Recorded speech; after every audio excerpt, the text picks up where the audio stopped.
Hi అండి, ఈరోజు మన ఛానల్లో చపాతీ ఎలాగో చేసి చూపిస్తాను. ఇది ఆల్రెడీ నేను చపాతీ ముద్ద కలిపి పెట్టుకున్నానండి. గోధుమ పిండి కొద్ది సాల్ట్ వాటర్ వేసి కలిపి పెట్టుకున్నాను. ఇది ఉండలు చుట్టుకొని చపాతీలు చేసుకుందామండి.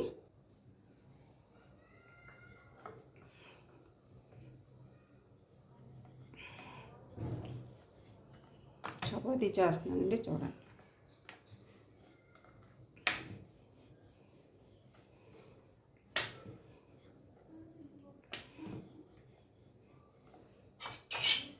కాస్త ఆయిల్ వేసుకోవాలండి. ఆయిల్ వేసుకొని మొత్తం అంతా అప్లై చేసి ఇలా మడత పెట్టుకోవాలి.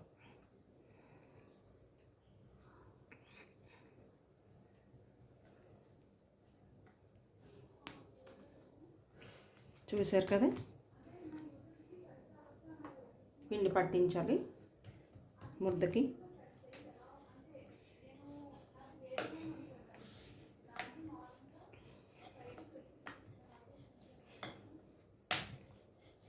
చాలా స్మూత్గా ఉంటాయండి, బాగుంటాయి టేస్ట్.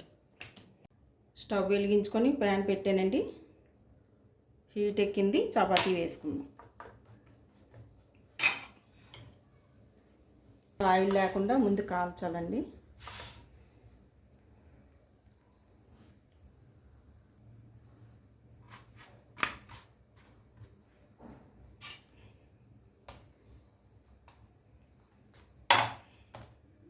కాస్త ఆయిల్ అప్లై చేసుకోవాలి, చపాతీ మీద పాముకోవాలండి. అయిపోయింది, తీసేస్తున్నానండి. చపాతీలు ఇలా వచ్చేయండి. ఇవి ఇంకా స్మూత్గా మనకు మెత్తగా రావాలంటే మనం ఒకసారి ఇలాగ అంటుకుంటే చక్కగా స్మూత్గా వస్తాయండి. చపాతీలు అన్నీ కూడా నేను అలాగే చేసుకుంటాను. చూసారు కదండి చపాతీ చేయడం. దీని కర్రీ అండి, పన్నీరును జీడిపప్పు కర్రీ అండి. చాలా బాగుంటుంది టేస్ట్ అయితే మాత్రం.